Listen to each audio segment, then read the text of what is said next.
Ever felt the sudden urge to make something? Something physical, something tangible that you can hold and show off to your friends. Perhaps something more practical, like a stool to sit on or a box to put things in. How would you go about making it? In any case, you probably need some tools. Follow me, let me show you around.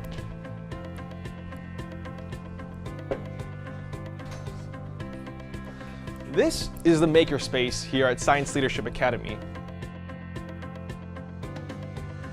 Students have all sorts of tools at their disposal to design and create whatever they want.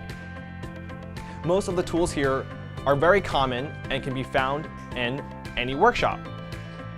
Let me show you some of them. We can break tools down into three main categories. We have cutting tools, shaping tools, and other miscellaneous tools that can be used to do a variety of other things. Cutting tools, as the name suggests, are used to turn larger pieces of material into smaller, more workable chunks. The point is to turn the piece of material or create pieces of material closer to the size of the final product. This is a hacksaw. It is used for metals and plastics. Its blade teeth face forwards and cuts on the push. This is a bandsaw. It is used for cutting metals and plastics and is one of the most dangerous tools in the workshop. Why? It is often used to cut meat. And what is meat? Your fingers. This is the abrasive cutoff saw. It is used for metals only. Some specialized versions with water can cut ceramics and even glass. This is a Dremel.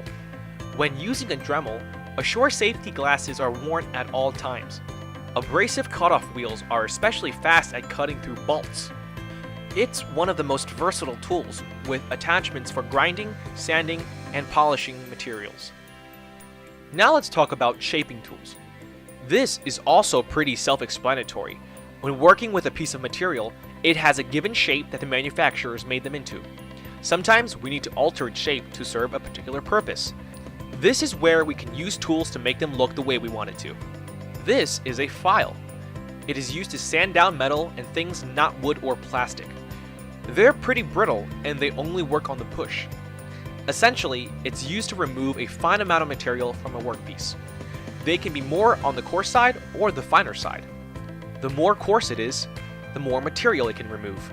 The finer it is, the less material it can remove, and therefore gives you more control over accuracy. This is a bench grinder. It is used to remove excess stock, shape parts, and sharpen tools. It is used for metal parts only. To use properly, you have to move the workpiece back and forth across the wheel face. This is a sander. It is commonly used for wood sanding, but can be used for the finishing of metal surfaces.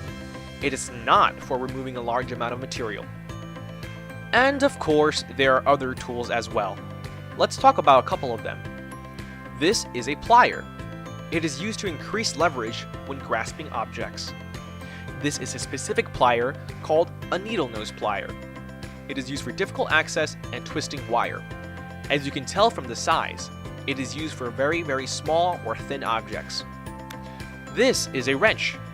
There are tons of variations, but they are all used to assemble and disassemble threaded fasteners. They are used for bolt heads and nuts. This is a claw hammer. It is used for driving or removing nails. This is a mallet.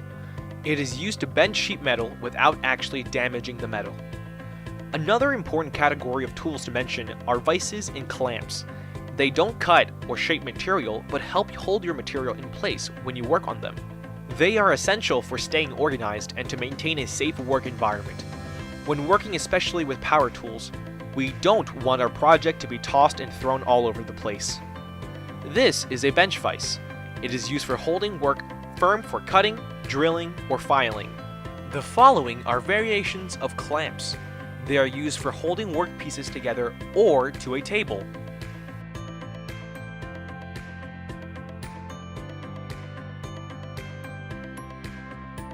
Now we have a basic overview of some tools that you're likely to encounter in a workshop or makerspace. Hopefully, now you have a better understanding of how they work and how to be safe when using them. Good luck!